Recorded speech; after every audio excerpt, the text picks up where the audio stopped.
Nicolas Sarkozy, on l'a dit, vous avez passé plus de 25 heures en garde à vue dans les locaux de l'Office anticorruption. C'était à Nanterre. Dans quelles conditions s'est déroulée cette garde à vue? D'abord, je veux dire la profondeur de mon indignation.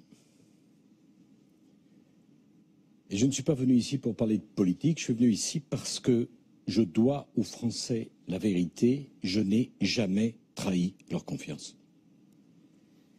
J'ai été mis en garde à vue, pas pendant 25 heures. Pendant 48 heures, moins quelques heures de sommeil chez vous. Les faits remontent à 10 ans. L'enquête a commencé il y a 5 ans.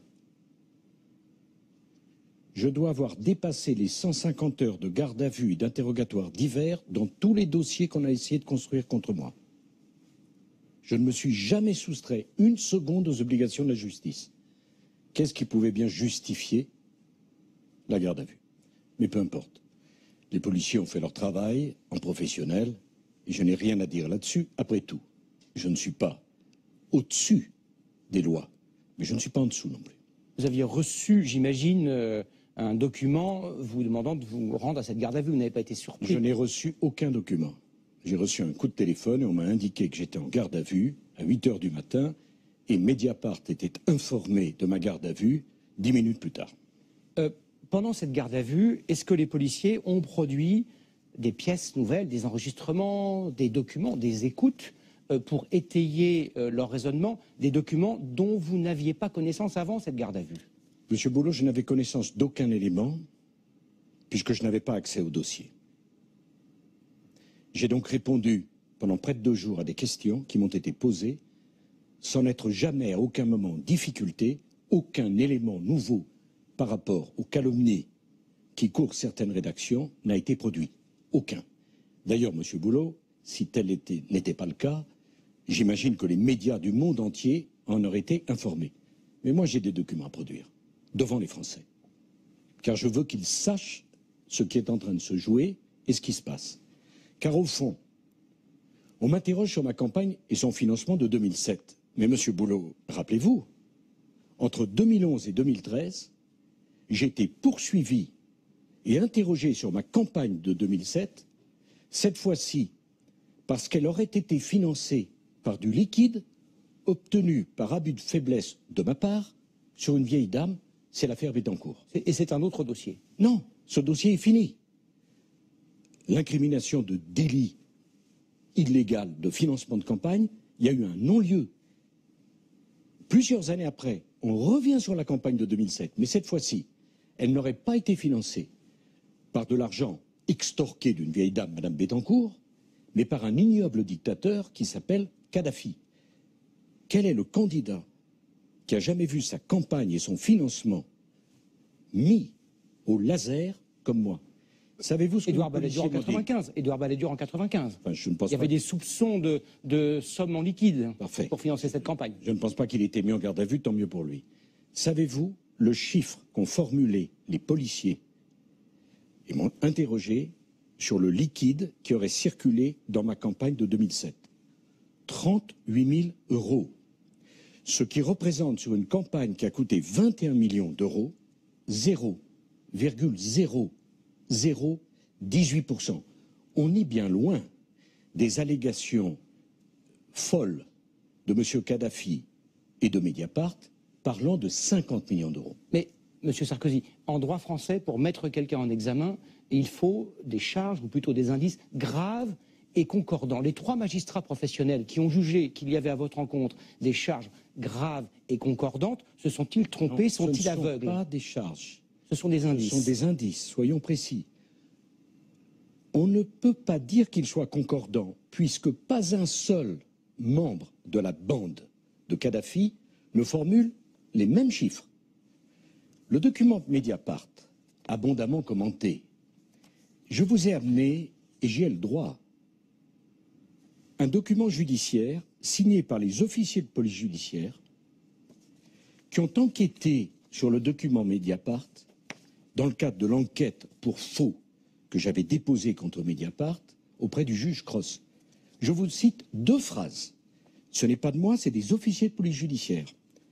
Il existe donc, disent les officiers de police judiciaire, après 2 ans d'enquête, une forte probabilité pour que le document produit par Mediapart soit un faux, le rendant déontologiquement impropre à sa diffusion. Monsieur Boulot, oui, c'est un document qui malheureusement n'a pas fait l'état de la moindre publicité dans les médias. mais vous aviez poursuivi Mediapart pour dire que ce document était un faux et vous avez été débouté 2 fois, monsieur Ce n'est Sarkozy. pas vrai.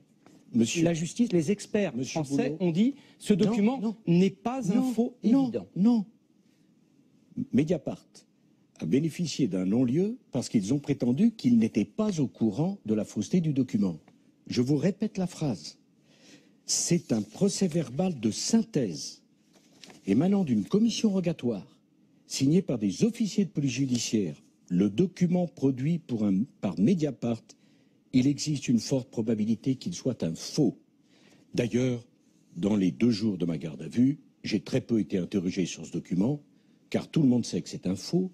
Et je précise que les 2 prétendus signataires du document, libyens, M. Moussa Koussa et M. Béchir Saleh, ont tous les 2 dit de la façon la plus formelle que ce n'était pas leur signature et que ce document était un faux. On va y revenir dans un instant. Parlons de votre contrôle judiciaire. Je ne sais pas ce que vous avez le droit de dire ou de ne pas dire. Quelles sont les conditions précises de votre contrôle judiciaire, sachant, sauf erreur, que vous êtes le premier ancien chef de l'État sous la Ve République à avoir à subir ce régime. Pardon. Avez-vous encore votre passeport? Dans quel pays avez-vous le droit ou pas le droit d'aller?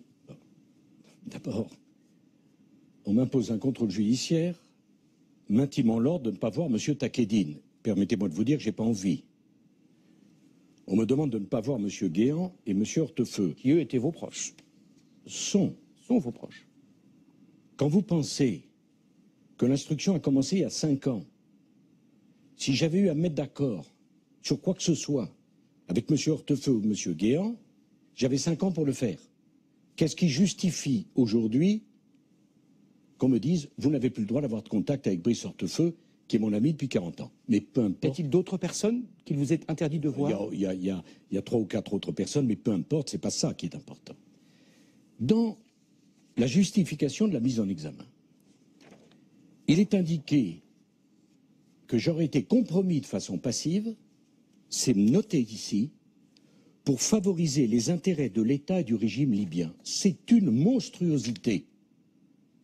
J'ai été le seul chef de l'État qui a reçu les opposants de Kadhafi, qui s'est battu à l'ONU pour que nous ayons un mandat, pour que ce dictateur, parmi les plus sanglants qu'ait connu le XXe siècle, ne puisse plus continuer à imposer la terreur à son peuple. Et M. Sarkozy, vous aviez aussi été le premier président français en 34 ans à recevoir le dictateur Kadhafi à Paris, à l'Élysée, Permettez-moi de en vous dire, 2007. Monsieur Boulot, il faut être précis.